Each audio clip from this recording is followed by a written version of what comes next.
yung negosyo idea naman po natin ngayon, gumawa po tayo ng chocolate crinkles na paborito po ng mga chikiting ko. Dahil ngayon bakasyon na, so madami silang cravings.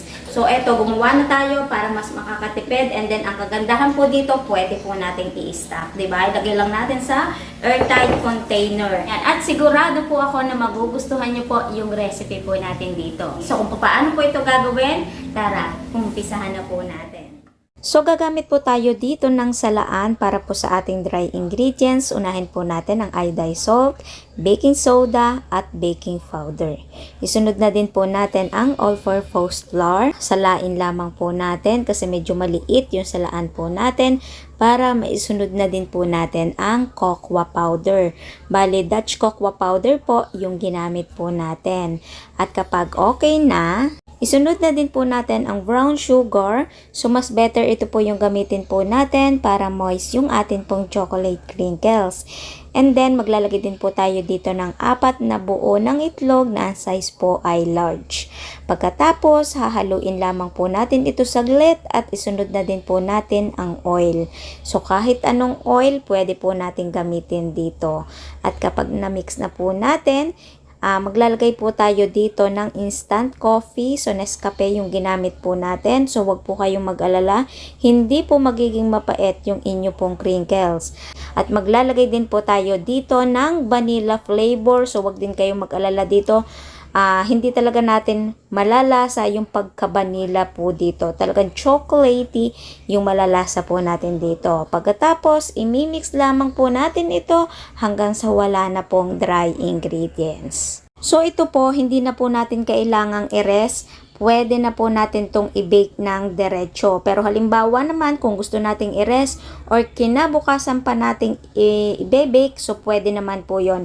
Ilagay lamang po natin sa chiller. So, kumuha lamang po tayo ng baking pan at lagyan po natin ng parchment paper. At gagamit syempre tayo dito ng powdered sugar. Yung sukat ng atin pong crinkles, 1 tablespoon or tumitimbang ng 20 grams.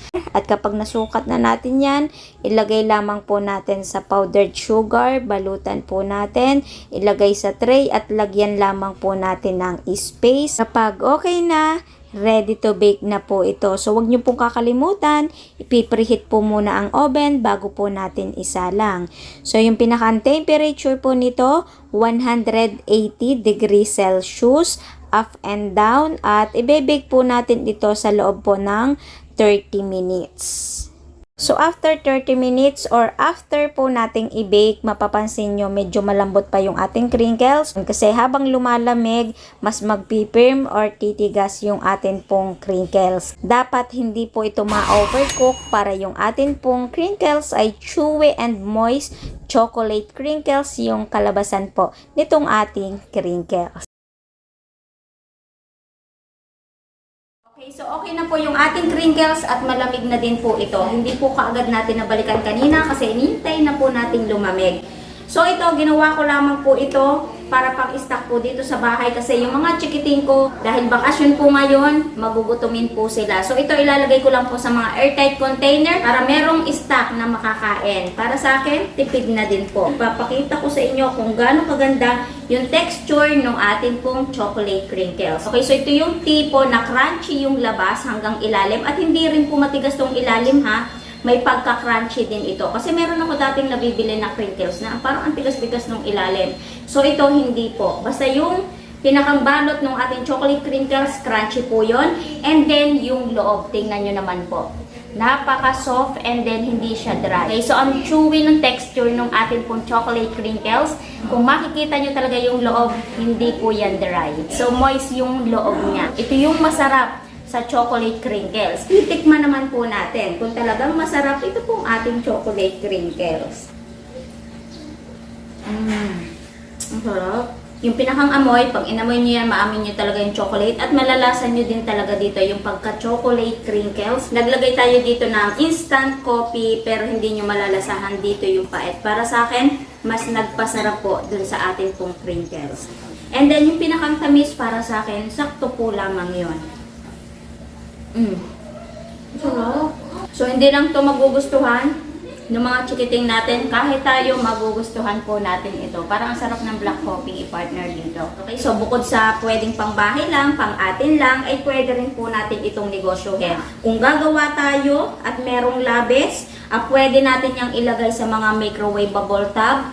Katulad po nito, i-post natin online, di ba? So, meron na tayong pangkain, meron pa tayong pambenta online. Sa mga katrabaho po natin, pwedeng-pwede po ito. Basta isasama lamang po natin sa costing kung ibebenta po natin. Ngayon, ang magiging tanong at titipid tip, magkano po ang naging puhunan nyo sa crinkles at magkano po ang posibleng bentahan. So ngayon, mag-costing na po tayo. Gagawin po natin, costing pa rin po yun dito sa amin. So magko-costing pa rin po kayo ng sa inyo. Basta dito, bibigyan ko kayo ng idea kung paano po natin i-costing base po dito sa niluto po natin. Sa ating pong harina, 15 pesos. Itlog, 32 pesos. Asukal na ginamit po natin, 20 pesos. Cocoa powder, 40 pesos. So sa magtatanong kung ano po yung ginamit po natin, Dutch cocoa powder. So ito, pagsama-samahin na po natin kasi tika-kaunti lang naman po yung ginamit po natin, yung ating asin, baking soda, baking powder, vanilla, coffee. So sabihin na lamang po natin na 10 pesos.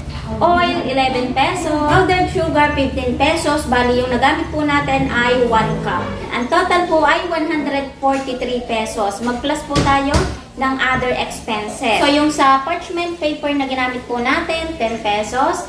At yung labor at gas po natin, base dito sa dami na ginawa po natin, so sabihin na lamang po natin na 30 pesos. Kaya ang total po ay 183 pesos.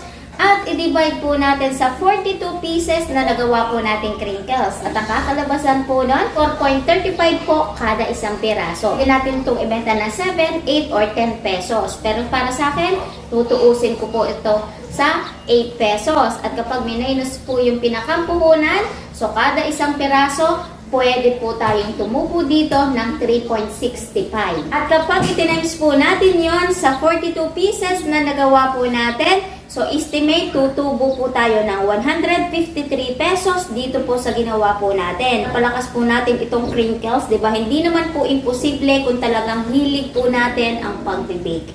Di ba? So gagalingan na lamang po natin yung pagbebenta po nito. Halimbawa, kung tayo po ay 1 kilo na yung ginagawa, estimate posible po tayong tumubo ng 600 pesos sa 1 kilo. Okay, so sana bago po ulit nagtapos yung video po natin, meron po ulit ako na idagdag na magandang negosyo idea po sa inyo o kaya sa mga kamami ko, nakapagbigay ako ng idea sa inyo ng mga pang-merienda po ng mga chikiting natin na pwede pong i-stock.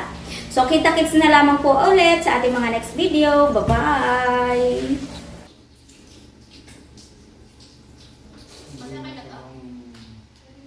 Hindi masamang mag-enjoy.